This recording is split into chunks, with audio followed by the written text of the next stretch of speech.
కాళేశ్వరంలో రేపటి నుంచి జూన్ 1 వరకు సరస్వతి నది అంత్య పుష్కరాలు జరగనున్నాయి. కంచి పీఠాధిపతి విజయేంద్ర సరస్వతి, గవర్నర్ శివప్రతాప్ శుక్లా తొలి పుష్కర స్నానం చేయనున్నారు. ఈ పుష్కరాలకు 30 నుండి 40 లక్షల మంది భక్తులు అటెండ్ అయ్యే అవకాశం ఉందని సర్కార్ అంచనా వేసింది.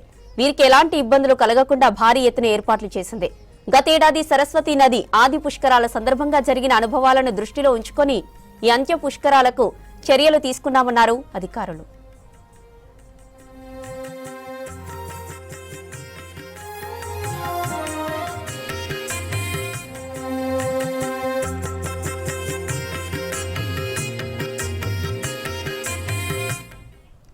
కంచి పీఠాధిపతి విజయేంద్ర సరస్వతి, గవర్నర్ శివప్రతాప్ శుక్లా రేపు తెల్లవారుజామున 5:43 పుష్కర స్నానం చేసి అంత్య పుష్కరాలను లాంఛనంగా ప్రారంభిస్తారని రాష్ట్ర సర్కార్ తెలిపింది. 21వ తేదీ నుంచి జూన్ 1వ తేదీ వరకు ప్రతిరోజు ఒక ప్రముఖ పీఠం స్వామీజీ ఈ పుష్కరాల్లో పాల్గొని పుణ్యస్నానం చేయనున్నారు. ప్రతిరోజు ఉదయం హోమాల నిర్వహణ, సాయంత్రం పెద్ద ఎత్తున సాంస్కృతిక కార్యక్రమాలను ఏర్పాటు చేశారు అధికారులు. ఇక దేవాదాయ శాఖ ఆధ్వర్యంలో 1,20,00,000తో ప్రత్యేకంగా మ్యూజియాన్ని కూడా ఏర్పాటు చేశారు.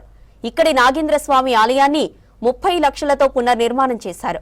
పుష్కరాల సందర్భంగా ప్రతిరోజు నిర్వహించే హారతి, హోమాలు, తెప్పోత్సవంలకు పెద్ద ఎత్తున ఏర్పాట్లు చేశారు అధికారులు.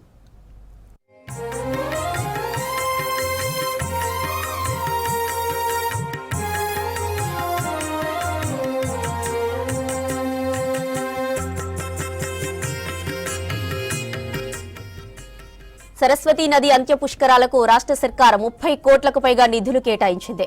వేసవి తీవ్రతను దృష్టిలో పెట్టుకుని పుష్కర ఘాట్ల దగ్గర కైర్ మ్యాట్లు, చలవ పందిలు ఏర్పాటు చేశారు. వారెస్ ప్యాకెట్లు అందుబాటులో ఉంచారు.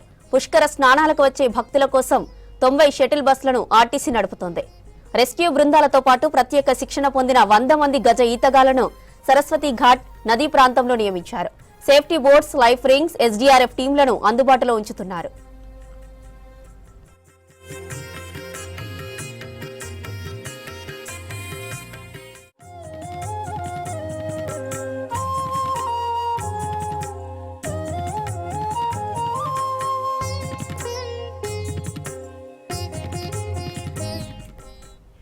పుష్కరాలకు హాజరయ్యే భక్తుల కోసం దాదాపు 500 టాయిలెట్లు ప్రత్యేకంగా ఏర్పాటు చేశారు. ఇక తాగునీటి కోసం 2 ఓహెచ్ఆర్సీలు నిర్మించారు. కాళేశ్వరం పుష్కర ఘాట్లోని 23 జోన్లలో ప్రత్యేక మెడికల్ క్యాంపులు ఏర్పాటు చేశారు. 300 మంది డాక్టర్లు, పారామెడికల్ సిబ్బందిని ప్రత్యేకంగా నియమించారు. అన్ని ప్రధాన ప్రాంతాల్లో అంబులెన్సులు అందుబాటులో ఉంచారు.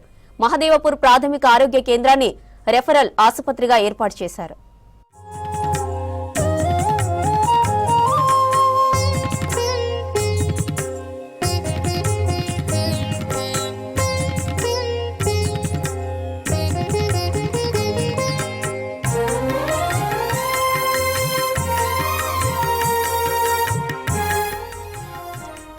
సరస్వతి నది అంత్య పుష్కరాలకు 1,70,000 వాహనాలు వస్తాయని అంచనా వేసి వీటికి గాను 245 ఎకరాల్లో పార్కింగ్ ఏర్పాట్లు చేశారు.